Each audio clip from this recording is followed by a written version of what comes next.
नमस्कार मंडळी, आपल्या गावाकडच्या आणखी एका सुंदर व्हिडिओमध्ये तुमचं स्वागत आहे। तर आज केलेलं मटणाचा बेत आणि ते सुद्धा चुलीवरचं गावरान पद्धतीचं गावरान मटण करण्याचा बेत ठरलेला होता। छान मटण चिरून घेतलं, त्याच्यामध्ये हळद मीठ टाकून घेतलं आणि त्याला मॅरिनेट करून ठेवलं होतं। चूल पेटवून घेतली आणि नंतर मातीनं पातेलं लिपून घेतलं, म्हणजे काळं झालं तरी आपल्याला घासताना नंतर त्रास होणार नाही। 2 मोठे कांदे चिरून घेतले आणि पातेल्यामध्ये 2 पळी तेल टाकून त्याच्यामध्ये कांदा छान गोल्डन ब्राऊन होईपर्यंत त्याला परतून घेतलेला आहे। तुम्ही बघू शकता, चुलीवरती करण्याचा आनंद काही वेगळाच असतो। तर कांदा परतून झाला आणि मग त्याच्यामध्ये टाकून घेतलेला आहे।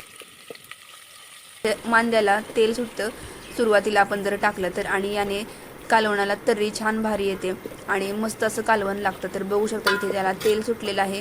कांदा आणि मांदण पुन्हा एकदा एकत्र करून घेतलं, मिक्स करून घेतलं आणि पुन्हा त्याच्यामध्ये टाकून घेतलेलं आहे मॅरिनेट केलेलं मटण।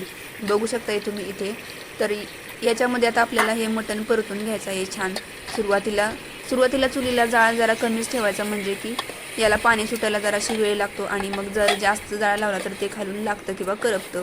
तर सुरुवातीला जाळ कमीच ठेवलेला आहे आणि याला छान असं परतून घेतलेलं आहे। आणि मग याच्यामध्ये आपल्याला आता याच्यावरती एक झाकण लावून त्याला 10 मिनटं तरी त्याच्या स्वतःचं जे पाणी सुटतं, तर मिठाचं पाणी जे त्याला सुटतं, तर याच्यावरतीच आपल्याला 10 मिनटं वाफेवरती शिजवून घ्यायचं आहे।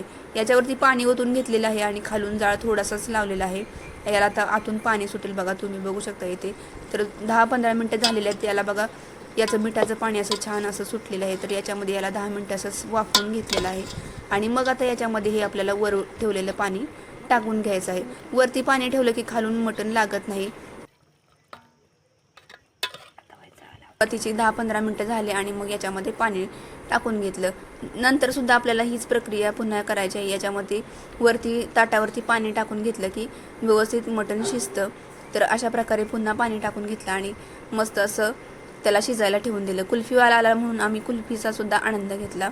गावरान मसाला करायचा होता, तर त्यासाठी त्याच्यामध्ये चुलीमध्ये टाकले होते 4 कांदे आणि अर्धा वाटी खोबरं भाजायला टाकलेलं। तर याचा मसाला करून घ्यायचा होता। सायंकाळच्या वेळी मग पुन्हा घेतलं भाकरी करायला आणि चुलीवरतीच भाकरी सुद्धा करायच्या होत्या। उन्हाळ्याच्या वेळेस चुलीवरती स्वयंपाक करायला असं भारी वाटतं, कारण वारं वगैरे सुटतं आणि घरात सुद्धा खूप गरम होतं।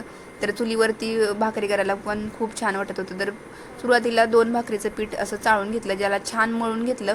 मस्त असं मळून घेतलं की भाकरी छान येते, चिरटत वगैरे नाही असं बघू शकता इथे। आणि गोलाकार भाकरी करण्यासाठी दोन्ही हाताने सुरुवातीला 2 हात लावायचे, म्हणजे भाकरी गोल येते आणि टम्म सुद्धा मस्त अशी फुगते। तर सुरुवातीला एक भाकरी मी करून घेते आणि एक पिठाचं पीठ बाजूला ठेवते आणि याला छान खाली थोडं पीठ टाकून याच्यावरती भाकरी थापून घेणार आहे। तर मस्त अशी भाकरी मी बघा इथे थापते आहे। कडेला एक हात लावलेला आहे आणि दुसरा हात वरून।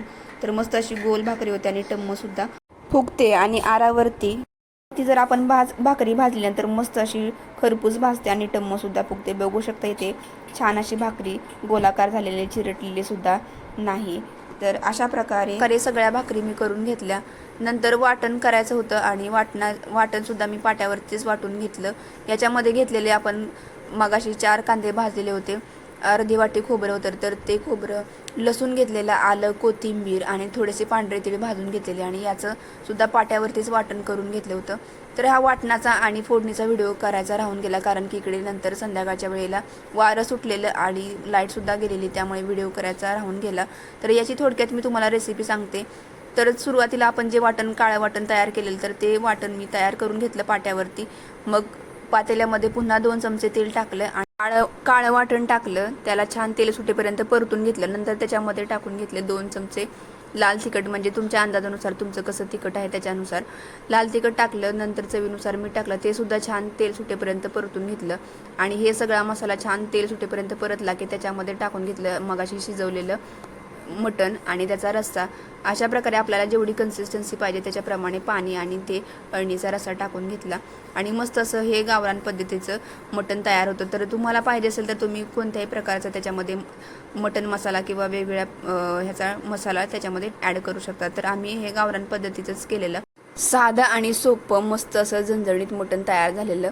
तर अशा प्रकारे मटणाची रेसिपी तुमच्यासोबत मी शेअर केलेली आहे। भाकरीसुद्धा मस्त अशा करून घेतल्या होत्या, तुम्ही बघू शकता। एक मस्त परातीमध्ये करण्याची, एक तव्यावरती आणि एक चुलीवरती, असं मस्त असं वेगळाच फील. तर अशा प्रकारे गावरान पद्धतीचं झणझणीत मटण तयार झालेलं आहे. तुम्हाला जर हा व्हिडिओ आवडला असेल तर लाईक करा, शेअर करा, सबस्क्राईब करायला विसरू नका. चला तर व्हिडिओ नंतर सुंदर गावाकडच्या